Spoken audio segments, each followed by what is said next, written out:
بسم اللہ الرحمن الرحیم۔ السلام علیکم۔ میرے والدین غریب تھے۔ اماں نے کسی سے ادھار پکڑ کر مجھے تھوڑے سے پیسے دیے جنہیں لے کر میں اپنی شادی کے لیے شاپنگ کرنے چلی گئی۔ میں جوتے خریدنے لگی تو ایک نابینا بابا دکان میں داخل ہوا اور بولا، بیٹا مجھے کھانا کھلاؤ، بدلے میں تمہیں کروڑوں روپے ملیں گے۔ دکاندار نے اسے دھکے مار کر باہر نکال دیا۔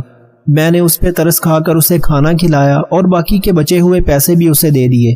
شاپنگ کے بغیر گھر پہنچی تو میرے پاؤں تلے سے زمین نکل گئی، کیونکہ آگے تو میرا نام رقیہ ہے۔ میں ایک غریب باپ کی بیٹی تھی۔ ابا نے مشکل سے میری 3 بہنوں کے ہاتھ پیلے کیے تھے اور اب میری عمر بھی شادی کی ہو چکی تھی۔ میں دوسری بہنوں کی طرح اتنی خوبصورت نہیں تھی، اس لیے میرا رشتہ بھی بہت مشکل سے ہوا تھا۔ ہم نے لڑکے والوں کی بہت باتیں سنی تھی۔ اماں نے ایک ایک پیسہ اکٹھا کر کے جہیز بنایا تھا۔ گھر میں اتنی ٹینشن بنی تھی کہ دل کرتا شادی سے ہی انکار کر دوں۔ ماں باپ نے قرضہ اٹھا کر ہونے والے سسرالیوں کے سارے ناز و نخرے پورے کیے تھے، یہاں تک کہ ان کے کپڑوں اور کپڑوں کے اندر جو نالے ڈالے گئے تھے وہ بھی میرے ماں باپ نے پورے کر کے دیے تھے۔ اب میری اپنی شاپنگ رہتی تھی۔ میں نے اپنی چیزوں میں سے بہت سی چیزیں نہیں لی تھیں، لیکن کچھ چیزیں تو مجھے درکار تھیں۔ انہی چیزوں کے لیے جوتے کی دکان پر کھڑی تھی۔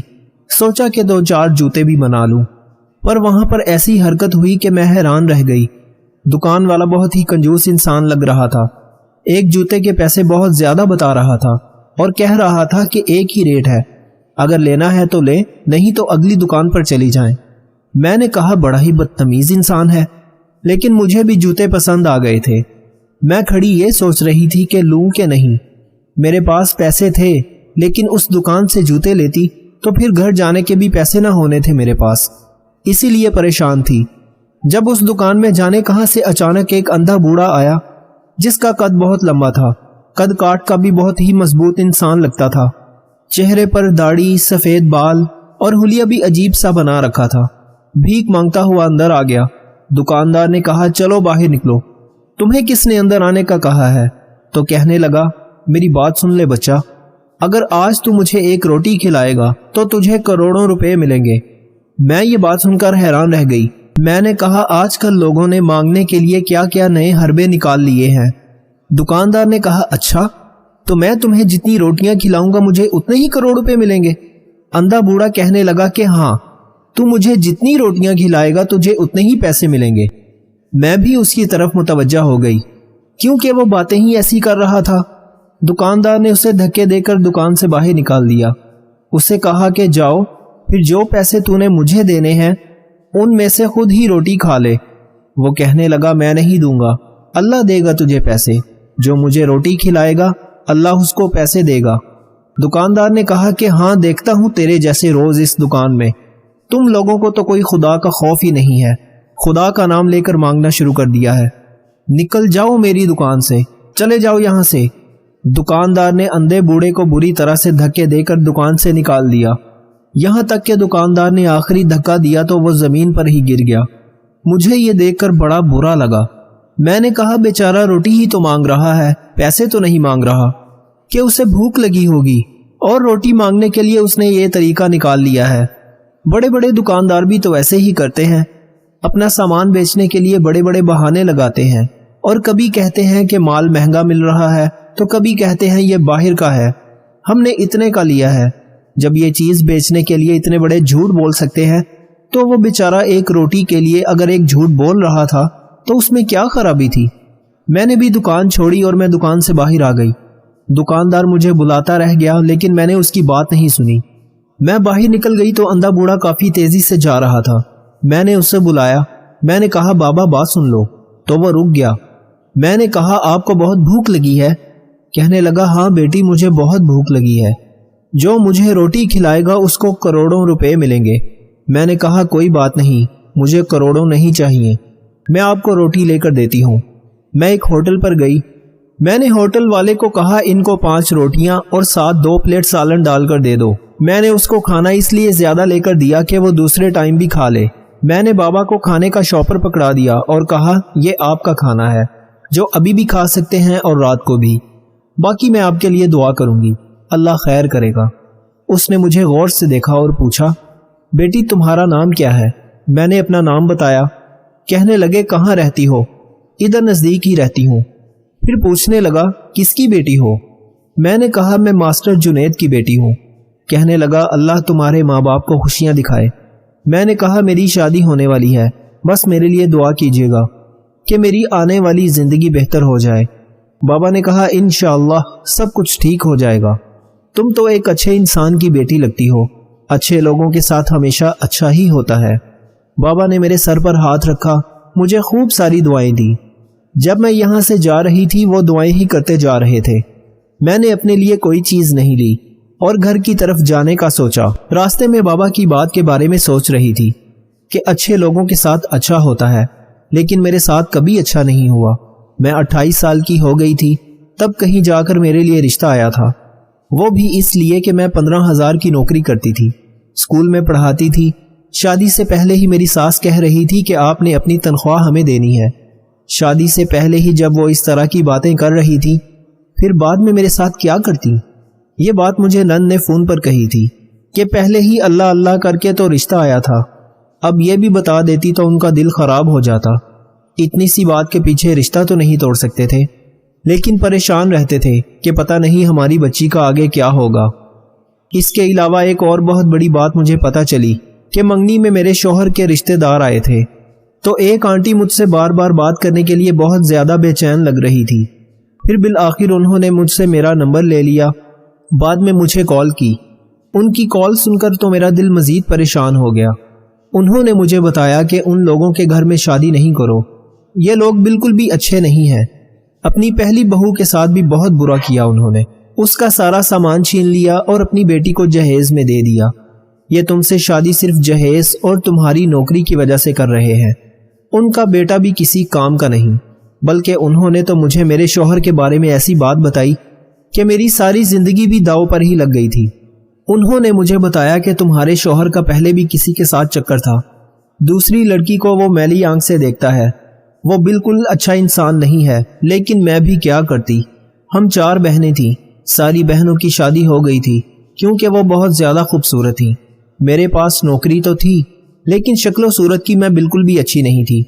اب کہیں جا کر یہ رشتہ ملا تھا، اس سے بھی انکار کر دیتی تو 3-4 سال تک دوسرا رشتہ ملنا نہیں تھا، اور 3-4 سال تک میں نے 30 سال کا ہو جانا تھا۔ پھر لوگوں نے مجھے بھی باتیں سنانی تھیں، 30 سال کی لڑکی کے لیے رشتہ کیسے آتا؟ بس اس لیے میں بہت زیادہ پریشان تھی۔ اسی پریشانی میں گھر کی طرف جا رہی تھی، یہی سوچتی رہی اور دماغ میں آتا ہی کیا تھا۔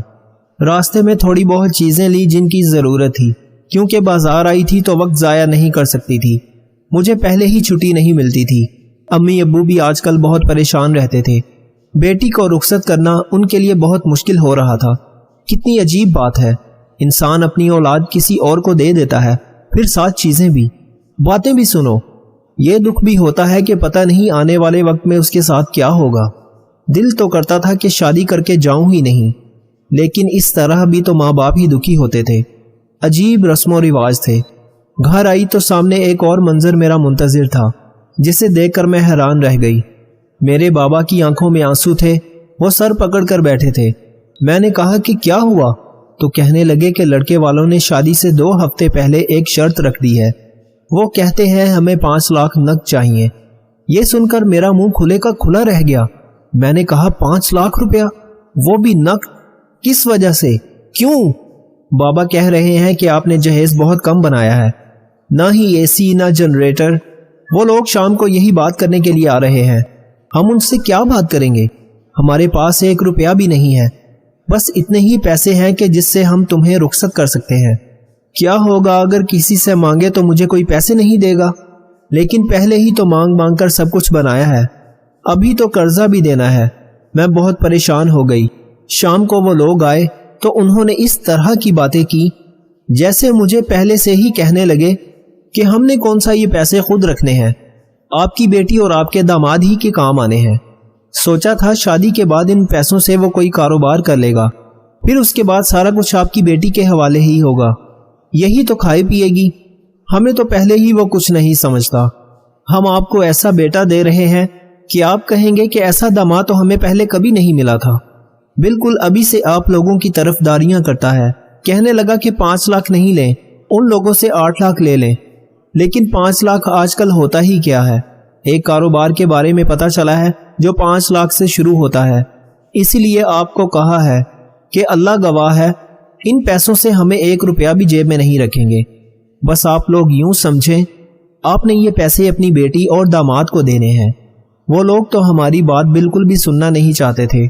جاتے ہوئے یہ بھی کہا کہ اگر کچھ نہیں کر سکتے پیسوں کا انتظام تو پھر ٹھیک ہے، آپ لوگ ہمیں بتا دیں، ہم یہ رشتہ توڑ دیں گے۔ میرے باپ نے تو اپنے دل پر ہاتھ رکھ لیا، میری ماں بھی پریشان ہو گئی۔ وہ لوگ چلے گئے، میں بھی پریشان ہو گئی۔ میں ساری رات روتی رہی اور پھر فیصلہ کر کے اٹھ گئی۔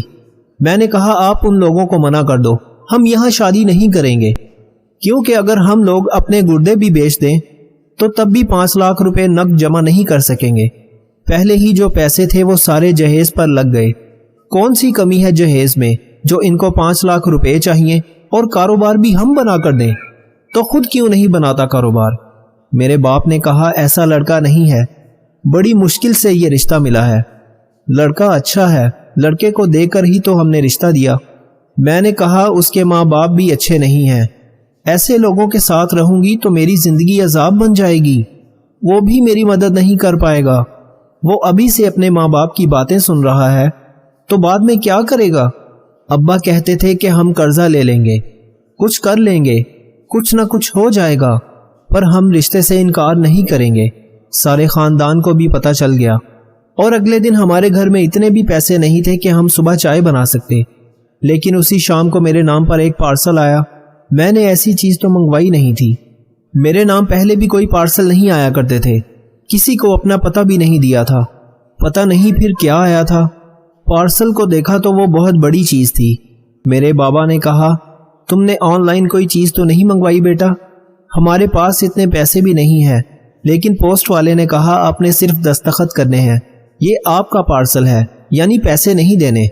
ماں باپ بہت پریشانی میں تھے، کچھ سمجھ نہیں آ رہا تھا، اوپر سے یہ پارسل، جانے اس میں کیا تھا۔ جب وہ گھر لے آئے اسے کھولا گیا تو اس میں ایک ڈبہ تھا، جیسے کہ تھیلا ہوتا ہے، جو بالکل نیا تھا۔ میرے ماں باپ نے کہا ہم نے کوئی چیز غلطی سے منگوا لی ہے، لگتا ہے تم نے ہی کوئی چیز غلطی سے منگوا لی ہے۔ میں نے کہا نہیں، میں نے ایسی کوئی چیز نہیں منگوائی۔ امی بھی ادھر ہی آ گئیں اور بابا بھی۔ جب ہم نے اس ڈبے کو کھولا تو قدموں تلے سے زمین نکل گئی۔ میرے بابا تو اپنے دل پر ہاتھ رکھ کر بیٹھ گئے اور میری اماں نے اپنا دوپٹہ ہونٹوں میں بھیج لیا۔ مجھے تو سمجھ نہیں آ رہا تھا کہ میں کیا کروں، کیونکہ اس ڈبے کے اندر کچھ اور نہیں بلکہ نوٹ تھے، اور اتنے سارے نوٹ کہ ہم نے اپنی زندگی میں اتنے پیسے بھی نہیں دیکھے تھے۔ وہ پورا ڈبہ روپوں سے بھرا ہوا تھا۔ میں نے چیک کیا، وہ پیسے بھی اصلی تھے۔ یہ دیکھ کر ہم لوگ حیران تھے، ایسا لگتا تھا کسی خواب میں ہو۔ ہم کبھی ایک دوسرے کی طرف دیکھتے، کبھی ہنستے کبھی روتے، سمجھ نہیں آ رہی تھی۔ بابا نے فوراً کہا کہ کوئی غلطی سے ہمیں دے گیا ہے، ہمیں واپس کرنا چاہیے۔ میں نے کہا ایسی غلطی کیسے ہو سکتی ہے، اس نے باقاعدہ آپ کا نام لے کر آپ کو پارسل کیا ہے، تو پھر آپ کا نام اسے کیسے پتا؟ میں نے ڈبوں میں پیسوں کو ادھر ادھر کیا تو مجھے ایک خط ملا۔ اس خط کو کھولا جلدی جلدی، کیونکہ ہو سکتا تھا اب اس میں کچھ لکھا ہو کہ یہ ڈبہ ہمارے گھر کیوں آیا تھا۔ جب خط کو پڑھا تو میں حیران رہ گئی، میری آنکھوں میں آنسو آ گئے۔ خط میں لکھا تھا مجھے تمہارا نام تو یاد نہیں ہے، لیکن تمہارے گھر کا پتہ میں نے نکلوا لیا تھا پوسٹ آفس سے، اور تمہارے گھر تمہاری امانت بھیج رہا ہوں۔ تم سوچ رہی ہوگی کہ اتنے پیسے ہمیں کس نے دیے؟ آج کل تو کسی کو کوئی 5 روپے بھی نہیں دیتا، کسی کو ایک روٹی کھلا کر بھی راضی نہیں ہوتا۔ لیکن یہ مت سمجھنا کہ مجھے تم سے پیسوں کے بدلے میں کچھ چاہیے، ایسا کچھ بھی نہیں ہے، یہ پیسے تمہارے ہیں۔ یوں سمجھو یہ ان ماں باپ کے لیے جنہوں نے تم جیسی بیٹی کی پرورش کی۔ دراصل میں وہی بوڑھا اندھا ہوں جو تمہیں جوتے کی دکان میں ملا تھا، جس کو دھکے دے کر باہر نکال دیا گیا، اور کوئی اس کو ایک روٹی کھلانے کے لیے بھی راضی نہیں تھا۔ لیکن تم نے میری مدد کی، مجھے ایک روٹی نہیں، مجھے 5 روٹیاں لے کر دی، میرے 2 وقت کا کھانا مجھے لے کر دیا۔ تم نے مجھے یہ بھی کہا کہ بابا آپ یہ کھانا لے لیں، دوسرے ٹائم بھی کھا لیجئے گا۔ میں نے تمہاری آنکھوں میں دیکھا، شاید تم میری اس سے بھی زیادہ مدد کرنا چاہتی تھی، لیکن تم نے میری مدد اپنے حساب سے کی۔ میں نے تمہارے بارے میں سب کچھ پتہ لگا لیا ہے، تم لوگ شریف اور اچھے لوگ ہو۔ دراصل میں کوئی اندھا بوڑھا نہیں، ایک بڑا بزنس مین ہوں۔ میرے پاس اللہ کا دیا ہوا سب کچھ ہے، لیکن خرچ کرنے والا کوئی نہیں ہے۔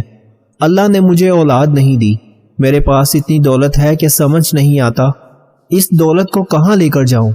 گھر گاڑیاں ہیں، سارے شوق پورے کر لیے ہیں، لیکن دولت ختم نہیں ہوتی۔ اسی لیے دنیا کو آزمانے کے لیے نکلا تھا۔ میں نے ایک بات کہی تھی کہ جو مجھے ایک روٹی کھلائے گا اس کو 1 کروڑ ملے گا۔ میں نے یہ دعویٰ جھوٹا نہیں کیا تھا۔ تم نے مجھے 5 روٹیاں کھلائیں، اس لیے میں تمہیں 5 کروڑ بھیج رہا ہوں۔ میں نے سنا ہے کہ تمہاری شادی ہے، تمہاری شادی میں یہ پیسے کام آئیں گے۔ اگر تم مجھ سے ملنا چاہو تو میں نے اپنے گھر کا پتہ بھی لکھ دیا ہے۔ تم جیسے اچھے انسان سے دوبارہ مل کر بہت خوشی ہوگی۔ مجھے پتا ہے کہ تم ابھی تک حیران ہوگی، لیکن ایک بات پھر بتا دوں، یہ کوئی مذاق نہیں۔ یہ پیسے تم لوگوں کے ہیں، تمہاری اچھائی کا صلہ جو اللہ نے تمہیں دیا ہے۔ ان کو اچھے طریقے سے استعمال کرنا اور ہمیشہ ایسے ہی رہنا۔ ماں باپ کو بھی میرا سلام دینا جنہوں نے تمہیں ایسا بنایا ہے۔ میں یہ بات سن کر حیران پریشان رہ گئی۔ اس کا مطلب کہ وہ کوئی بوڑھا اندھا نہیں تھا، ایک بہت بڑا بزنس مین تھا، لوگوں کو چیک کرنے کی خاطر نکلا تھا۔ جب اس نے اپنا نام بتایا تو میرے بابا اسے اچھی طرح جانتے تھے۔ بابا نے کہا یہ تو بڑا آدمی ہے، اس کا آفس اتنا بڑا ہے، سر اٹھا کر دیکھو تو گردن میں درد شروع ہو جاتا ہے۔ عام انسان تو اس کے آفس میں بھی نہیں جا سکتا۔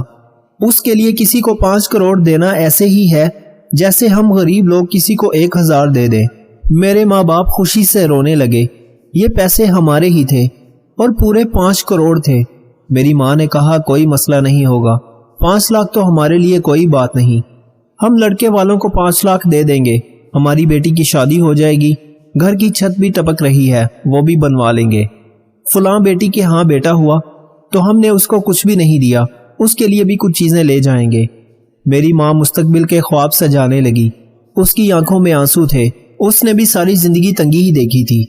میں نے کہا امی آپ جو بھی کہیں گی میں وہ سب کچھ کروں گی، ہم گھر بھی بنائیں گے، گاڑی بھی لے لیں گے، کاروبار بھی شروع کر دیں گے، بہنوں کے لیے بھی سب کچھ کروں گی، جو ان کے پاس نہیں ہے ان کو دوں گی، لیکن اب میں اس خاندان میں شادی نہیں کروں گی۔ امی میں ایسے لوگوں میں بالکل بھی شادی نہیں کروں گی جنہوں نے صرف ہمیں اپنی خواہشات پوری کرنے کی مشین سمجھ لیا، وہ بھی شادی سے پہلے ہم سے منہ مانگا جہیز مانگا، پھر ہم سے پیسے بھی مانگنے لگے اور ان کو کوئی روکنے والا نہیں ہے۔ میں ایسے لوگوں سے بالکل بھی شادی نہیں کروں گی۔ میرے انکار کی وجہ یہ نہیں ہے کہ میرے پاس پیسے آ گئے ہیں، شادی سے انکار میں اس لیے کر رہی ہوں کیونکہ ایسے لوگوں کے ساتھ میری زندگی کیا ہوگی جو ابھی سے صرف مجھ سے اپنا مطلب نکال رہے ہیں، بعد میں کیا کریں گے میرے ساتھ۔ آپ ان لوگوں سے معذرت کر لیں۔ میرے باپ نے میرے کاندھے پر ہاتھ رکھا اور کہا بیٹی تم نے بالکل صحیح فیصلہ کیا، میں مجبور تھا لیکن اب میں مجبور نہیں ہوں۔ ہم نے ان لوگوں کو فون نہیں کیا بلکہ کہا گھر آ جائیں، آپ سے ضروری بات کرنی ہے۔ وہ لوگ بھی خوشی سے آئے، سمجھے کہ ہم نے خوشی خوشی روپوں کا انتظام کر لیا ہے۔ سب بیٹھے تھے، ان کے آگے چائے کے ساتھ ہم نے دیگر لوازمات بھی رکھی تو وہ بہت خوش ہوئے۔ آج تو آپ نے میز ہی سجا دیا۔ میرے بابا نے کہا آپ کی ساری شرطیں ہم لوگوں نے ماننے کی کوشش کی لیکن اب ہمارے میں اتنی ہمت نہیں ہے، اس لیے ہم اس رشتے سے انکار کرتے ہیں۔ ان لوگوں کے منہ کھلے کے کھلے رہ گئے۔ کیا بات ہے کچھ تو بتائیں، اگر آپ نے روپوں کا انتظام نہیں کیا تو کوئی بات نہیں، آپ شادی کے 1 سال کے اندر کر لیجئے گا۔ میرے بابا نے کہا یہ بات نہیں، ہماری بیٹی نے انکار کر دیا ہے۔ وہ لوگ پہلے تو حیران ہوئے، پھر تھوڑی لسٹ بدلنے لگے، اس کے بعد بدتمیزی پر اتر آئے، کہنے لگے آپ کی بیٹی کون ہوتی ہے انکار کرنے والی، لگتا ہے اسے کوئی اور مل گیا ہے۔ میرے بابا نے ان کے ساتھ کوئی بحث نہیں کی، بس اتنا کہا کہ آپ جیسے لوگ اس طرح کی باتیں ہی سوچ سکتے ہیں۔ اللہ حافظ، آپ لوگ یہاں سے جا سکتے ہیں۔ وہ لوگ وہاں سے جاتے ہوئے اپنا اصل رنگ دکھا گئے۔ انہوں نے ہمیں بہت باتیں سنائیں لیکن ہم نے سب کچھ برداشت کر لیا۔ میری آنکھوں میں آنسو تھے، کسی پچھتاوے یا درد کے نہیں تھے، بلکہ میرے سر سے ایک مصیبت ختم ہو گئی تھی۔ اللہ نے مجھے گرنے سے پہلے ہی تھام لیا تھا، میرے سامنے سے ٹھوکر لگنے والی چیز کو ہٹا لیا۔ اس شخص سے بھی ملنے گئی، وہ واقعی امیر انسان تھا۔ میں نے اس کا شکریہ ادا کیا، اسے سب کچھ بتایا۔ اس نے کہا بیٹا تم نے بالکل صحیح فیصلہ کیا ہے، اگر میرا کوئی بیٹا ہوتا میں تمہیں اپنی بہو بنا لیتا، آج سے تم میری بیٹی ہو۔ میں نے اپنے پیسوں سے اپنی بہنوں کے مسئلے حل کروائے، ان کے جو بھی مسئلے تھے، کسی کا گھر نہیں تھا، کسی کے پاس گاڑی نہیں تھی، تو کسی نے اپنا آپریشن کروانا تھا، اور کسی کے شوہر کے کاروبار کا مسئلہ تھا۔ میں نے ان سب کے مسئلے حل کروائے اور اپنا گھر بھی بنوایا۔ میرے ماں باپ کے دماغ سے ساری ٹینشن اتر گئی۔ ہم لوگ اللہ کا گھر دیکھنے بھی گئے۔ جن رشتوں کی بنیاد ہی لالچ پر رکھی جائے وہ رشتے دیر پا نہیں ہوتے۔ میری شادی بھی اللہ کے کرم سے اچھی جگہ ہو گئی۔ آج میں خوش ہوں اپنی زندگی سے۔ کسی نے سچ ہی کہا ہے، جو دوسروں کی مدد کرتا ہے خدا اس کی مدد ضرور کرتا ہے۔ آپ لوگوں کو کیا لگتا ہے، جب میرے پاس پیسے آ گئے تھے تو کیا مجھے رشتے سے انکار نہیں کرنا چاہیے تھا؟ اپنی قیمتی رائے کا اظہار کامنٹ باکس میں ضرور کیجیے گا۔ والدین کی بات پر اتنا یقین تو رکھیں جتنا آپ دوائی پر رکھتے ہیں۔ تھوڑی کڑوی ہوگی لیکن فائدہ مند ضرور ہوگی۔ دولت مند نظر آنا اور بننا ہر کسی کی خواہش ہے۔ کوئی دوسروں کو دیکھ کر خود میں دولت جمع کرنے کا جنون پیدا کرنے لگ جاتا ہے، تو کوئی اس لالچ میں گناہوں کی طرف چلا جاتا ہے، اور اس کو احساس ہی نہیں رہتا کہ کوئی میری وجہ سے اگر مر بھی جائے تو مجھے کوئی فکر نہیں۔ بزرگ فرماتے ہیں، غریب کو کھانا کھلاؤ اور دولت کا صدقہ دو، تمہارے گھر میں دولت بارش کی طرح برسے گی۔ انسان کی ایک بڑی خواہش یہ بھی ہے کہ بس میں کسی بھی طرح امیر بن جاؤں، لوگوں کو میرا بڑا گھر، میری گاڑی، میری شان و شوکت نظر آئے، ہر کوئی میری عزت کرے۔ مگر انسان ہمیشہ ناکام ہوا ہے، کیونکہ اس دنیا میں اگر کوئی سچائی کا راستہ اپنائے تو وہ راتوں رات امیر بھی نہیں بن سکتا۔ اگر کوئی راتوں رات امیر بن گیا ہے تو اس نے ضرور کسی کو نقصان دیا ہے، یا اس نے کسی کی دولت چرا لی ہے۔ اگر تم یہ چاہتے ہو کہ تم بھی امیر نظر آؤ، تمہارے پاس بھی دولت ہو، تو آج سے ہی ایک کام شروع کر دو۔ اللہ تعالیٰ خود ہی تمہاری دولت میں اضافہ فرماتے جائیں گے، اور دنیا میں تمہاری عزت بھی ہوگی۔ اور وہ کام یہ ہے کہ تم اپنی دولت سے دوسروں کی مدد کرو، ان کی ضروریات کو پورا کرو، ان پر صدقہ کرو، کہ میرے اللہ کا وعدہ ہے کہ جس کا بھی صدقے سے مال کم ہو وہ مجھ سے شکوہ کر سکتا ہے، میں صدقے سے تمہارے مال میں اضافہ کرتا ہوں۔ بزرگ فرماتے ہیں، گلے شکوے، لڑائی جھگڑے، ایک دوسرے سے نفرت صرف سانس چلتے تک ہی ہوتے ہیں، بعد میں پھر پچھتاوے رہ جاتے ہیں۔ اللہ کے دیے ہوئے رزق اور اس کی تقسیم پر مطمئن اور خوش رہو، کبھی کسی کے محتاج نہیں ہوں گے۔ قرآن پاک پڑھا کرو، اس میں ہر مسئلے کا حل موجود ہے، اور بے شک یہ دلوں کے زنگ صاف کرتا ہے۔